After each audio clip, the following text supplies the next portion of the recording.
Live TV, सच सबसे आगे। नमस्कार, आदाब। आप देख रहे हैं द लाइव टीवी। आपके साथ मैं मोहम्मद अफजल आलम। 10 अप्रैल को व्हाइट हाउस ने जब प्रधानमंत्री नरेंद्र मोदी को ट्विटर पे फॉलो किया, वो वक्त, वो क्षण और वो लम्हा हर भारतीय के लिए गौरवान्वित करने वाला था, क्योंकि व्हाइट हाउस किसी भी अन्य देश के प्रमुख, चाहे राष्ट्रपति हो या प्रधानमंत्री, को ट्विटर पे फॉलो नहीं करता है। पूरी दुनिया में प्रधानमंत्री नरेंद्र मोदी वाहिद एक ऐसे इकलौते शख्सियत है जिसे व्हाइट हाउस ने ट्विटर पे फॉलो किया था। इसके अलावा राष्ट्रपति रामनाथ कोविंद, प्रधानमंत्री कार्यालय, भारतीय दूतावास, कुल 6 भारतीयों को व्हाइट हाउस ने ट्विटर पे फॉलो किया था। फॉलो करने के पीछे जो वजह गिनाया गया जो कारण बताया गया, वो ये कि इस कोरोना वायरस के जंग में कोरोना वायरस के पेशेंट को हाइड्रोक्सीक्लोरोक्विन दवा, जो मलेरिया का दवा है, इससे लड़ने में सबसे असरदार साबित हो रहा है।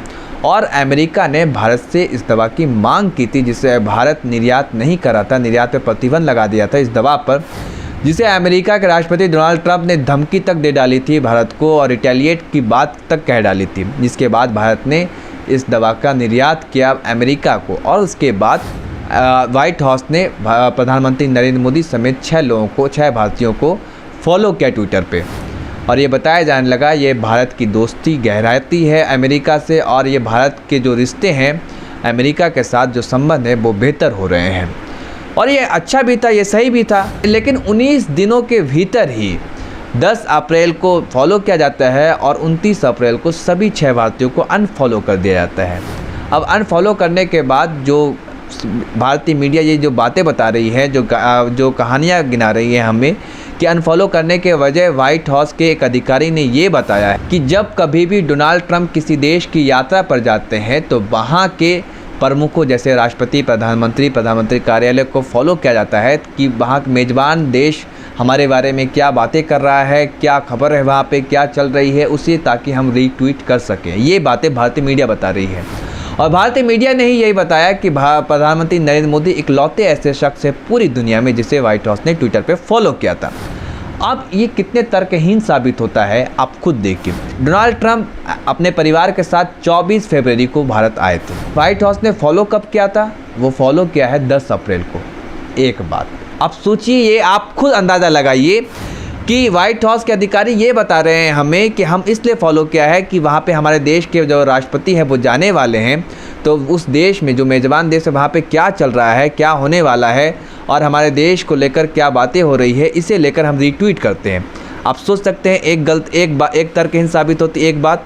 और दूसरी बात ये कि जिस देश में जाते हैं वहाँ के प्रमुखों को फॉलो किया जाता है। ये हवाले से किसके बताया जा रहा है? भारतीय मीडिया किसके हवाले से बता रही है? ये व्हाइट हाउस के हवाले से बता रही है। आपको बता दें कि अब तक 23 देशों का यात्रा करके 24वां देश था भारत जब डोनाल्ड ट्रंप यहाँ आए थे। तो हमारी मीडिया ये बता रही है कि प्रधानमंत्री नरेंद्र मोदी इकलौते ऐसे शख्स हैं जिसे व्हाइट हाउस ने ट्विटर पे फॉलो किया है। क्या उन 23 देशों के प्रमुखों को फॉलो किया था? ये आप सोचिए और आप देखिए, आप खुद रिसर्च कीजिए। मैंने तो क्या, मुझे तो नहीं नज़र आया कि उन्होंने फॉलो किया था किसी और लोगों को। और तीसरा कि हाइड्रोक्सीक्लोरोक्विन दवा के बारे में ये खुद मीडिया कह रही थी कि हाइड्रोक्सीक्लोरोक्विन दवा देने के बाद ये फॉलो किया गया है और ये दोस्ती का हाथ बढ़ाया गया है, जो खुद अपने तर्कों को ही काटती है हमारी भारतीय मीडिया।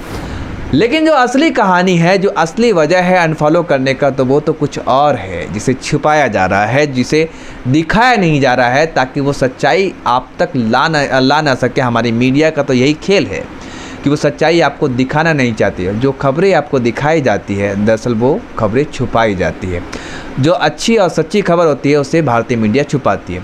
कहानी क्या है अनफॉलो करने का? वो ये कि हमने अपने रिपोर्ट में आपको पिछले दिनों बताया भी था कि अमेरिका की जो एक संस्था है USCIRF, यानी United state commission on international religious freedom, जिसमें उसने अपने 2020 का रिपोर्ट पेश किया है। उसने बताया कि भारत उन 14 देशों में शामिल है जहां पे धार्मिक आज़ादी को लेकर खतरा बताया गया है। और ये रिपोर्ट 16 साल के बाद ये बताया भारत को टियर 2 में डाला गया है। 16 साल पहले भारत को टियर 2 में डाला गया था 2004 में, 2002 के दंगे की वजह से, और 2020 में अब डाला गया है। जिस पाकिस्तान, सीरिया नॉर्थ कोरिया, इन जैसे तमाम जो देश है जहाँ पे अल्पसंख्यकों के साथ अत्याचार होता है, उत्पीड़न होता है, उन देशों में हमें शामिल कर दिया गया है। आप सोच सकते हैं कि हमारे देश की साख और छवि क्या बन रही है। इसी वजह से ये जो अटकलें लगाई जा रही है कि प्रधानमंत्री नरेंद्र मोदी समेत कुल 6 भारतीयों को ट्विटर पे व्हाइट हाउस ने अनफॉलो कर दिया। तो आप सोचिए और अंदाज़ा लगाइए कि हमारे देश की साख और छवि बढ़ी या घटी। आप ये खुद सोचिए, क्योंकि जिस तरह से हमारे देश में वंदे मातरम नहीं कहते हो तो मॉब लिंचिंग हो जाती है। आप अगर क्या खा रहे हो, क्या घर में आपके फ्रिज में है, उसे लेकर आपको मारा पीटा जाता है।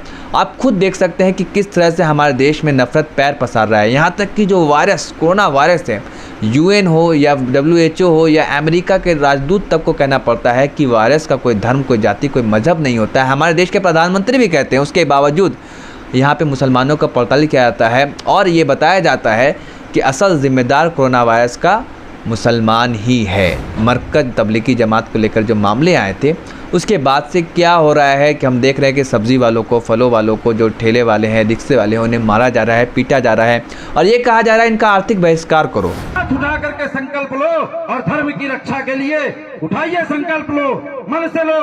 मैं प्रतिज्ञा करता हूँ या करती हूँ, मैं संकल्प लेता हूँ, मैं किसी भी असामाजिक तत्वों से, मुल्ला मियाओं से किसी प्रकार का संबंध नहीं रखेंगे। हम उसी से संबंध रखेंगे, हम उसी के दुकानों में सामान लेंगे जो हमारे धर्म का प्रतिपालन करेगा। और खुल कर करके वीडियो बना कर करके, और यहाँ तक कि ना केवल कोई आम आदमी, कोई आम नागरिक, बल्कि जो व्यक्ति जो संविधान की शपथ लेकर विधायक बना है, सांसद बना है, वो तक कह रहा है ये बात। हमने आपको दिखा है। तो जो तस्वीरें विदेशों में ये सब तस्वीरें गई, तो उसके बाद क्या छवि बनी वो बताने को ज़्यादा हम कुछ बता नहीं सकते, वो आप लोग देख ही रहे हैं हमेशा। इसके अलावा जो USCIRF ने जो रिपोर्ट पेश की, उसमें देश की राजधानी में दंगा होता है और साथ साथ नागरिकता संशोधन कानून को भेदभावपूर्ण कानून बताया जाता है और ये बताया गया कि अल्पसंख्यकों को, मुसलमानों को खासकर डिटेंशन सेंटर में डालने की और स्टेट लेस बनाने की एक साजिश और एक कोशिश है कहीं ना कहीं। तो इन सब के आधार पर भारत की साख और छवि बिगड़ी है, जिसकी वजह से अनफॉलो किया गया है। उसने अमेरिका के USCIRF ने जो रिपोर्ट पेश की, उसके बाद ये एक्शन, ये कदम उठाया गया है।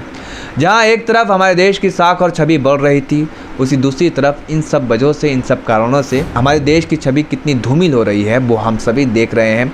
और ट्विटर पे हमारे देश के प्रधानमंत्री को अनफॉलो कर दिया जाता है व्हाइट हाउस के द्वारा। ये एक गर्व की बात थी कि भारत के प्रधानमंत्री को फॉलो किया गया था, लेकिन वहीं दूसरी तरफ अनफॉलो भी कर दिया जाता है।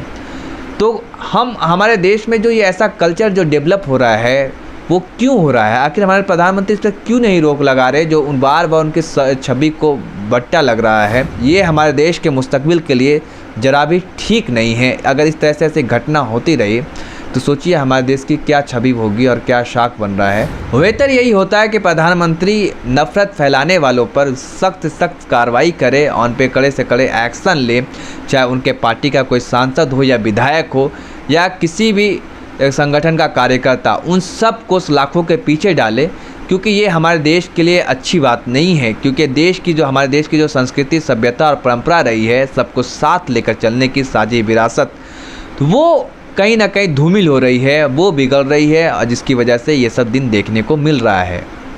धन्यवाद। लाइव टीवी, सच सबसे आगे।